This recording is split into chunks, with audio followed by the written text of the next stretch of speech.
Fy enw i yw Emily Walters, rwy'n gweithio yn Coleg Sir Benfro yn dysgu sgiliau dwyieithog yn y gweithle i'r adran busnes.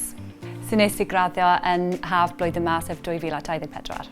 Nes i ddim wneud y tar yn Gymraeg achos mae Cymraeg yn ail iaith fi, ond wedd yr opsiwn da fi i wneud yn Cymraeg os wyn i moyn.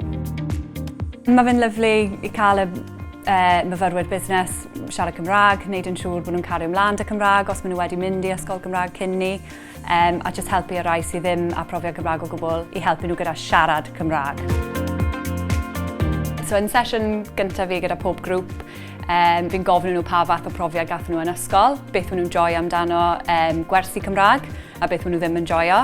So fi'n moyn wneud e'n wahanol i'r ffordd nath nhw fe yn yr ysgol, jyst cadw fe'n hwylus. Rwy'n defnyddio'r Prentis Iaith, y cwis adnabod lefel, yn gyntaf gyda pob grŵp i wneud yn siŵr bod fi'n gweithio da pob lefel wahanol. Rwy'n defnyddio quizzes, Blwcket, Kahoot. Mae lot o adnoddau yn barod da nhw, a ar y porth fyd i'r rai sy'n siarad Cymraeg, mae lot o adnoddau Cymraeg na'n barod. Felly, tips i rai sy'n astudio ar y tar nawr, mae ChatGPT yn ardderchog o creu enghreifftiau o ESDGC, literacy, numeracy, gwrhiliaeth, a sut i roi e mewn i'r adnoddau gwers.